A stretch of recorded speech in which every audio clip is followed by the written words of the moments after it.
आप देख रहे हैं इंडिया टाउन न्यूज, भारत की बात। नमस्कार, स्वागत है आपका इंडिया टाउन न्यूज के खास बुलेटिन हमर मयारू संस्कार धानी में और मैं हूं आपके साथ प्रगति ठाकुर। चलिए बुलेटिन की शुरुआत करने से पहले एक नजर डालते हैं आज की सुर्खियों पर। विष्णु के सुशासन पर उठ रहे हैं सवाल, कांग्रेस ने लगाया है बीजेपी पर लापरवाही का आरोप। जनता पूछ रही कब खत्म होगा अपराध। तेज गति से वाहन चलाने वाले युवकों पर पुलिस की बड़ी कार्यवाही, 30 युवकों का पुलिस ने काटा चालान। संस्कार धानी में त्योहारों की धूम, हरितालिका तीज पर राजनांदगांव की महिलाओं में उत्साह, कार्यक्रमों का हुआ आयोजन। पूर्व मुख्यमंत्री का राजनांदगांव दौरा, सत्ता की बीजेपी सरकार पर उठाए कई सवाल, बीजेपी सरकार में अपराध की ग्राफ बढ़ने की कही है बात। विधायक भूमि पूजन व लोकार्पण कार्यक्रम में हुई शामिल, नवनिर्मित प्राथमिक शाला का किया लोकार्पण। क्षेत्र के सर्वांगीण विकास का ग्रामीणों से किया वादा। संस्कार धानी में घरों में पारंपरिक मिठाई बनने की हुई शुरुआत, मिट्टी के बने बैलून की बाजारों में अच्छी डिमांड। पोला का पर्व किसानों का सबसे बड़ा त्योहार।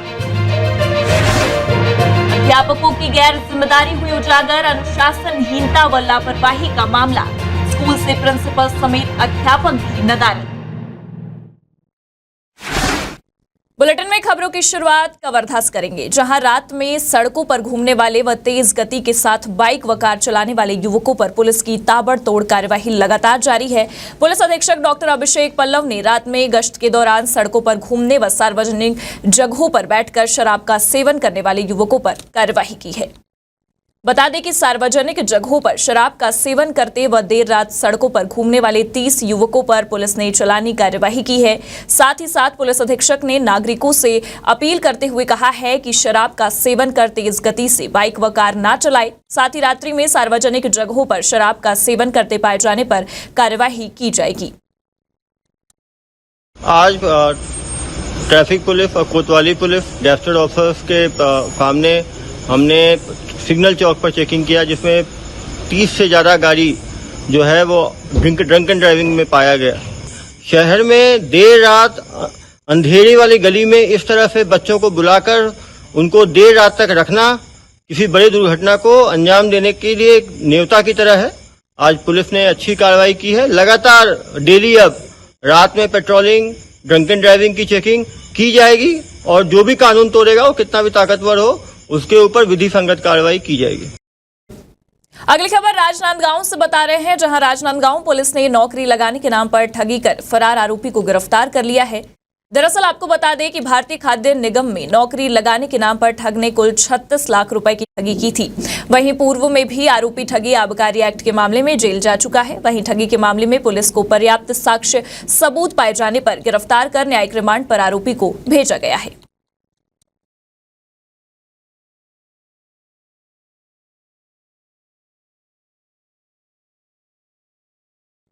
रुक करते हैं खैरागढ़ की ओर, जहां विधायक यशोदा नीलांबर वर्मा ग्राम संडी पहुंची हैं, जहां वे आयोजित भूमि पूजन व लोकार्पण कार्यक्रम में बतौर मुख्य अतिथि शामिल हुई हैं, जहां उन्होंने लाखों रुपए के विकास कार्यों का भूमि पूजन भी किया है। इसके साथ ही उन्होंने ग्राम संडी में ग्रामवासियों की उपस्थिति में फीता काटकर नवनिर्मित प्राथमिक शाला भवन का लोकार्पण किया है। बता दें कि इस दौरान विधायक श्रीमती वर्मा ने कार्यक्रम को संबोधित करते हुए कहा है कि क्षेत्र के सर्वांगीण विकास के लिए हर संभव प्रयास किया जा रहा है। गांव में मूलभूत सुविधाओं की ओर प्राथमिकता के साथ ध्यान भी दिया जा रहा है। उन्होंने ये भी कहा है कि गांव के विकास में कोई कमी नहीं हुई है। क्षेत्र में ग्रामीणों की मांग के अनुसार कार्य कराए गए हैं। इस क्षेत्र की जनता भी आवश्यक अनुसार सुविधाओं को ध्यान में रखकर काम कर जा रही है।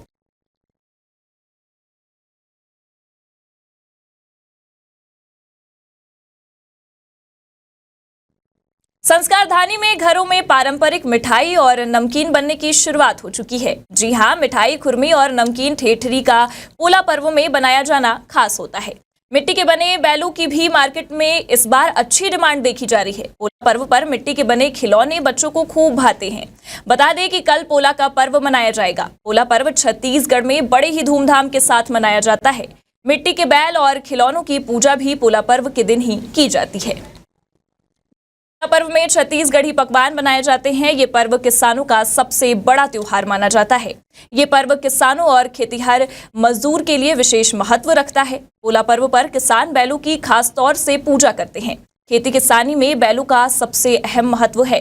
छत्तीसगढ़ या फिर भारत के जितने भी कृषि से जुड़े गांव हैं, उनके लिए ये पर्व विशेष महत्व रखता है। गाय बछड़े की पूजा होने के साथ ही बैलों को सजाया जाता है। पोला पर्व में बैलों की विशेष रूप से पूजा आराधना की जाती है।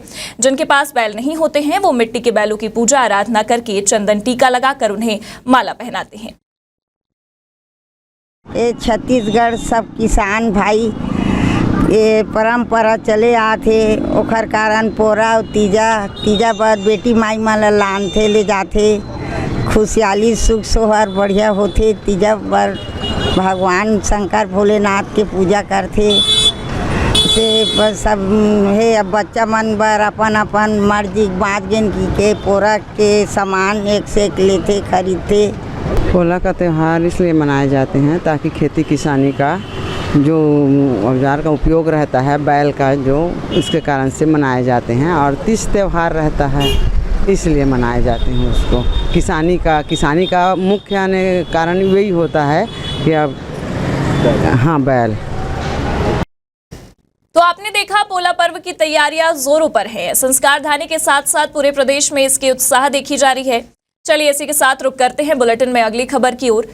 हर बच्चा अपने जीवन में आगे बढ़ने, कुछ मुकाम हासिल करने के लिए अपने शिक्षकों के मार्गदर्शन पर चलता है, उन्हें अपने जीवन का मार्गदर्शक समझता है। लेकिन मानपुर जिले के नक्सल प्रभावित मानपुर ब्लॉक मुख्यालय स्थित शिक्षा के मंदिर में अनुशासनहीनता व लापरवाही की पराकाष्ठा सामने आई है। राष्ट्र के सम्मान के लिए गाए जाने वाले राष्ट्रगान के प्रति स्कूल प्रिंसिपल व अध्यापकों की गैर जिम्मेदारी उजागर हुई है। क्या है पूरा मामला, जानने के लिए देखिए ये रिपोर्ट। दरअसल आपको बता दें कि यहाँ तकरीबन हर रोज प्रार्थना एक दिव्यांग महिला भृत्य कराती हैं। वहीं प्रिंसिपल व अध्यापक गण प्रार्थना के बाद देर से शाला पहुंचते हैं। बता दें कि स्वामी आत्मानंद स्कूल शाला प्रबंधन समिति अध्यक्ष राजहंस मंडावी ने स्कूल खुलने के समय औचक निरीक्षण किया तो उन्होंने देखा कि वाकई में स्कूल के एक दिव्यांग महिला भृत्य प्रार्थना करा रही है तथा प्रिंसिपल समेत यहाँ पदस्थ तमाम अध्यापक नदारद है। शाला के प्रिंसिपल समेत कोई भी अध्यापक इस दौरान स्कूल में मौजूद नहीं था। बता दें कि अध्यक्ष स्वयं इस दरमियान उक्त भृत्य के साथ प्रार्थना में सहभागी बने। मैं स्वतः संज्ञान लेते हुए वास्तव में मैं इस वास्तविक स्थिति में पहुंचा तो मुझे वास्तव में ये संज्ञान हुआ कि प्रेयर भृत्य करवा रही है और वहाँ कोई भी स्कूल स्टाफ या मतलब टीचर्स नहीं है। ये वास्तव में अपने आप में बहुत दुखद है और मुझे भी आपने जब ये अवगत कराया तो वास्तव में ये दुखद स्थिति है और मैं इसको उच्च अधिकारी तक लेके जाऊंगा और कार्रवाई करूंगा। बच्चे ने भी बताया कि वास्तव में टीचर वगैरह उपस्थित नहीं रहते प्रार्थना के दौरान। जी रोजाना ऐसी स्थिति है, ऐसा बता रहे हैं। वास्तव बेहद दुखद है और इस पर मैं जल्द ही संज्ञान लेके कार्रवाई करूंगा। वहीं एक और राष्ट्र के मुखिया शौचालय की अनिवार्यता व स्वच्छता को अपना ड्रीम प्रोजेक्ट बनाए बैठे हैं। इसके लिए कई योजनाएं बनाई गई हैं, लेकिन लगता है कि मानपुर के आत्मानंद स्कूल के जिम्मेदार मुखिया को पीएम की नेक मंशा से कोई लेना देना ही नहीं है। विद्यालय की चौखट में ही शाला का शौचालय है जिसके दरवाजे टूटे हुए हैं, गंदगी का आलम है। कोई इसका उपयोग करे भी तो कैसे। शाला प्रबंधन समिति अध्यक्ष ने औचक निरीक्षण के दौरान उक्त शौचालय की भी दशा देखी है और मीडिया के समक्ष अपनी प्रतिक्रिया दी है। जी टॉयलेट का भी मैंने निरीक्षण किया, निश्चित ही बहुत दुखद स्थिति है और इसका मैं जल्द से जल्द कार्रवाई करूंगा। जी स्कूल के बच्चों का भी यही कहना है कि रोजाना यहाँ भृत्य ही प्रार्थना कराती है। वहीं इस मामले पर दूसरी ओर जिला शिक्षा अधिकारी अभी भी जांच का हवाला देकर पल्ला झाड़ने की कोशिश कर रही है। मेरे पहले संज्ञान में आ रहा है, अब इसमें जांच कराऊंगा और जो शिक्षक जो है इस प्रकार से प्रेयर में अनुपस्थित रहते हैं उस पर मैं कार्रवाई करूंगा। मैं जांच कराऊंगा, यदि दोषी होगा तो कार्रवाई जरूर करूंगा। मोला मानपुर से इंडिया टाउन न्यूज के लिए नीलकंठ साहू की रिपोर्ट। हर बच्चा अपने बड़ों और अपने शिक्षकों को देखकर ही अच्छी आदतें सीखता है, लेकिन ये रिपोर्ट देखने के बाद ये समझ आया कि इधर मामला कुछ और ही है। जब शिक्षकों द्वारा ही इस तरह की लापरवाही की जाएगी तो फिर बच्चों का भविष्य किनके हाथों में है, ये बड़ा सवाल है। खैर इसी के साथ अब बढ़ते हैं अगली खबर की ओर। खबर राजनांदगांव से है, जहां हरितालिका तीज की धूम देखने को मिल रही है। तीज हिंदू धर्म का एक महत्वपूर्ण पर्व है जो विशेष रूप से कुंवारी कन्या और सुहागिन महिलाओं द्वारा मनाया जाता है। ये पर्व भगवान शिव और माता पार्वती के अटूट प्रेम का प्रतीक है। इस दिन महिलाएं भगवान शिव और माता पार्वती की पूजा करती हैं और सुखी वैवाहिक जीवन की कामना करती हैं। दरअसल आपको बता दें कि हरितालिका तीज पर सुहागिन महिलाएं निर्जला व्रत रखकर अपने सुहाग की लंबी उम्र की कामना करती हैं। इस साल हरितालिका तीज पर ग्रह नक्षत्रों के कई शुभ संयोग बन रहे हैं, जिससे ये दिन का महत्व काफी बढ़ गया है। आज के दिन साहू समाज ने भी एकजुट होकर राजनांदगांव के साहू समाज भवन में मनोरंजन कार्यक्रम और खेलकूद का आयोजन कर हरितालिका तीज का उत्सव मनाया।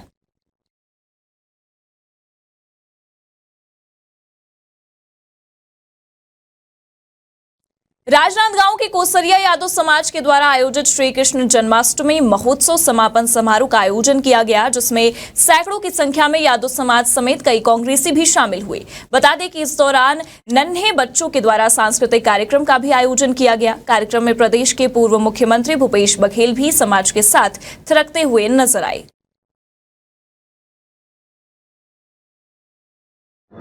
एक जिम का लोकार्पण और उसके बाद सामाजिक भवन का भी लोकार्पण और यादव समाज के जो शोभा यात्रा 5 दिन तक कार्यक्रम था, उसमें आज अंतिम कार्यक्रम है, उसमें सम्मिलित होने में राजनांदगांव आया। प्रदेश में अब सुरक्षा व्यवस्था को लेकर सवाल उठने लगे हैं। एक तरफ विष्णु का सुशासन तो दूसरी तरफ लगातार सामूहिक दुष्कर्म के मामले बढ़ते ही जा रहे हैं।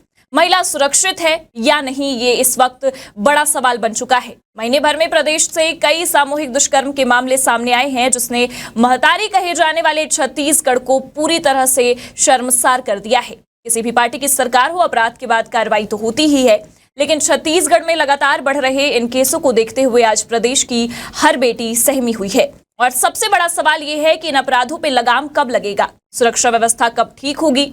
क्या है पूरा मामला, देखिए हमारी इस खास रिपोर्ट में।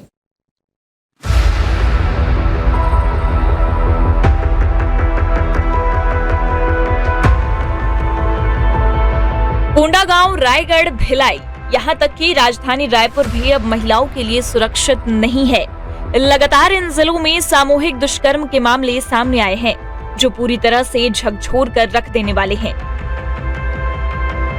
इसी बीच कानून व्यवस्था को लेकर प्रदेश में सियासत भी गर्मा गई है। सत्ताधारी बीजेपी और विपक्ष की कांग्रेस पार्टी के बीच वार पलटवार का दौर जारी है।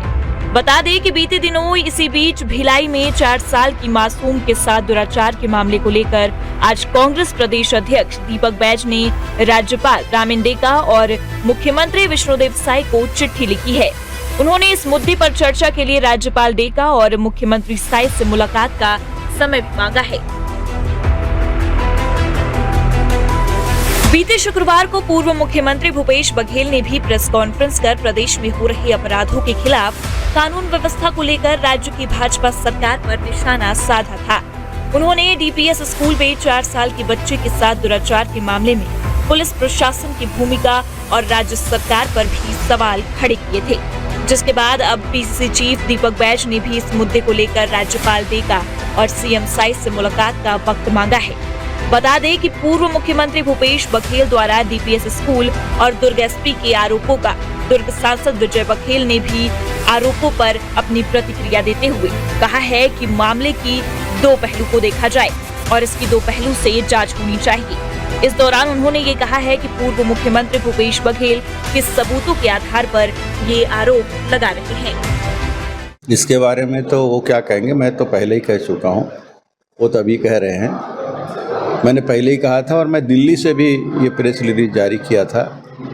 जब मुझे जानकारी लगी, सारे पहलुओं को मैं जाना, फिर एक एक करके सब अधिकारियों से बात की, वहाँ के प्रिंसिपल से मैंने बात की और उसके बाद प्रेस में भी मेरा वक्तव्य आया है कि 2 प्रकार की बातें आ रही है कि कोई कह रहे हैं इसको अफवाह फैलाया जा रहा है, डीपीएस को बदनाम करने की साजिश की जा रही है और कुछ का कहना है कि ये सच्ची घटना है और ये हुआ है। तो मैंने यहाँ निर्देश दिया था कि दोनों स्तर पे अगर ये घटना हुई है तो भी जांच हो और ये घटना नहीं हुई है और साजिश के तहत अगर डीपीएस को बदनाम करने का प्रयास किया है तो भी जांच के दायरे में आना चाहिए, ताकि ऐसे साजिश रखने, ऐसे घृणित जो कार्य हैं उसको करने वालों का पर्दाफाश हो और उसको भी अगर दोषी होता है तो सज़ा मिले, और अगर हुआ है घटना तो सबसे बड़े दोषी हैं, उसके ऊपर तो कार्रवाई होनी चाहिए। दोनों बातें मैंने कही थी और वो प्रेस में आया भी था। आज भी मैं वही कह रहा हूँ,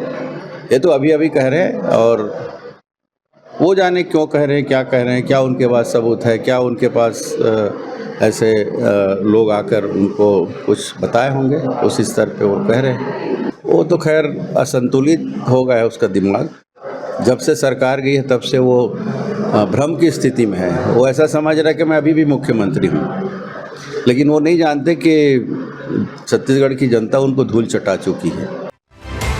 दरअसल भूपेश बघेल अपने 1 दिवसीय प्रवास पर राजनांदगांव पहुंचे, जहां वे कुस्तरिया समाज द्वारा आयोजित श्री कृष्ण जन्माष्टमी समापन समारोह में शामिल हुए। बता दें कि इस दौरान पूर्व मुख्यमंत्री ने भाजपा की सरकार पर जमकर निशाना साधा और आरोप लगाते हुए प्रदेश में हो रहे लगातार अपराध, बीजेपी सरकार की लापरवाही और कानून व्यवस्था की खराब स्थिति को दर्शाते हुए उन्होंने मीडिया के समक्ष अपनी बात रखी है। देखिए लगातार अब देखिए, अब भिलाई में डीपीएस स्कूल में 4 साल के बच्ची के साथ दुराचार हो जाता है और उसको इसलिए दबाया जा रहा है क्योंकि उसका प्रबंधन भिलाई स्टील प्लांट के पास है। एग्जीक्यूटिव डायरेक्टर उसके चेयरमैन है और ये भी सुनने में आ रहा है कि जिला पुलिस जो है वो रायपुर के दबाव में है और इस कारण से इस मामले को दबाया जा रहा है। उसी प्रकार से आए दिन आप देखेंगे, कल ही राजधानी में अंतर्राज्यीय बस स्टैंड में गैंगरेप हो रहा है, रायगढ़ में हो गया, केसकाल में हो गया, लगातार गैंगरेप लगातार बढ़ रही है। हत्याएं और लूटपाट, चोराबाजी, ये सब लगातार कानून व्यवस्था की स्थिति बेहद खराब है। लगातार हो रही इन घटनाओं से प्रदेश की महिलाओं में, लड़कियों में एक डर का माहौल बन चुका है। महिलाएं घर से निकलने या यूं कह ले कि कभी भी अकेले जाने में अब डर रही हैं। पार्टियों के बीच बयानबाजी और साथ ही साथ ये सियासत तो चलता ही रहेगा, लेकिन सवाल बस यही है कि अपराधों पर लगाम कब लगेगा। चलिए इसी के साथ बढ़ते हैं अगली खबर की ओर। प्रदेश में बढ़ते अपराधों और अवैध शराब माफियाओं को संरक्षण देने पर प्रदेश के 2 सीएम आमने सामने हैं। एक तरफ जहां भूपेश बघेल भाजपा के कार्यकर्ता ही शराब के कारोबार में बंटवारे को लेकर आपसी खींचतान में लगे हुए हैं, जैसे संगीन आरोप लगा रहे हैं, तो दूसरी ओर रमन सिंह है जो भूपेश बघेल से पूछ रहे हैं कि किसका नेता जेल में है और किसके पीछे ईडी लगी हुई है और घोटाले में किनका नाम शामिल है। प्रदेश के पूर्व सीएम भूपेश बघेल अपने 1 दिन के प्रवास पर राजनांदगांव पहुंचे, जहां उन्होंने भाजपा की सरकार पर जमकर निशाना साधा है और आरोप लगाते हुए कहा है कि भाजपा सत्ता में है और लगातार यहां अपराधों का ग्राफ बढ़ता ही जा रहा है। अपराधियों के हौसले इतने बुलंद है कि उन्हें किसी का खौफ तक नहीं है। कानून व्यवस्था की स्थिति बहुत खराब है। पूर्व सीएम ने राजनांदगांव में बढ़ रहे नशे के कारोबार और अवैध शराब की बिक्री के मामले पर खुलकर भाजपा और इसके कार्यकर्ताओं पर आरोप लगाते हुए कहा है कि आलम तो ये है कि भाजपा के कार्यकर्ता अवैध शराब के बंटवारों को लेकर आपस में ही झगड़ रहे हैं। उन्होंने इसके अलावा ये भी कहा है कि शराब कोचियों का आतंक इतना बढ़ गया है कि भाजपा के ही कार्यकर्ताओं पर वे घर में घुसकर हमले कर रहे हैं और उसकी कहीं सुनवाई तक नहीं हो रही है। तो है कि हाँ, भारतीय जनता पार्टी के सब कार्यकर्ता लोग बंटवारा के लेके झगड़ा उगड़ा हो रहे थे करके, ऐसे सुना हूँ मैं, किसी पेपर में पढ़ा हूँ, तो बंटवारे के लेके लड़ाई हो रही है। गांजे के मामले में अमित शाह जी बोल के गए हैं कि यहाँ गांजा का उपयोग दुगुना हो गया है, और शराब कोचिया के मामले में तो ये स्थिति कि भारतीय जनता पार्टी के कार्यकर्ता संतोष पटेल ये धरसीमा विधानसभा के दोंदी कला गांव का रहने वाला है। शराब कोचिए लोग उसके घर में हमला कर दिए। वो विधायक के पास गए, पुलिस के अधिकारियों के पास गए, उसको कोई संरक्षण नहीं मिला, बल्कि उसे हतोत्साहित किया गया। और उसके बाद जब वो शिकायत करके वापस आया, तब तक के वो शराब कोचिया फिर उसे घर में हमला कर दिया और बोले मैं सत्ता पक्ष होते हुए जब मेरी ये स्थिति है तो मेरे जीने कोई अर्थ नहीं है, और उन्होंने आत्महत्या कर ली। कल उसका संस्कार हुआ। वहीं दूसरी तरफ कांग्रेस के आरोपों पर भाजपा का ये कहना है कि कांग्रेस की सरकार के दौरान ही प्रदेश में अपराध फला फूला और अपराधियों को इनाम देना कांग्रेस की परंपरा रही है। इसके अलावा पूर्व सीएम और वर्तमान विधानसभा अध्यक्ष का भी भूपेश बघेल के आरोपों पर जवाब सामने आया है। उन्होंने भूपेश बघेल से ये पूछा है कि वो पहले ये बताए कि किसके नेता जेल में बंद हैं और सरकारी एजेंसियां किसके पीछे लगी हुई हैं। साथ ही घोटालों में किसका नाम शामिल है, भूपेश उस लिस्ट को सार्वजनिक करे। अभी जेल में कौन है भाई? 1.5 साल जेल में कौन है? किनके खिलाफ पुलिस लगी है? किनके खिलाफ ईडी जांच कर रहा है? किनके कोयला और शराब घोटाले में नाम है? उस लिस्ट को एक बार भूपेश जी सार्वजनिक कर तो दें भाई, तब बीजेपी की बात करें। वो पहले तो वो पूरा मामला जो सामने आ रहा है, एक एक परत उतरता जा रहा है। देखना 3 महीने में और कितने नाम आएंगे। इसलिए इधर उंगली उठाने की जरूरत नहीं है, 4 उंगली उनकी तरफ पहले से ही तनी हुई। एक तरफ भाजपा अपराधों को लेकर पूर्व की कांग्रेस सरकार पर आरोप लगाती है, तो दूसरी तरफ कांग्रेसी और पूर्व सीएम भाजपा के लिए सबसे बड़ा रुपया वाली बात कहते हैं।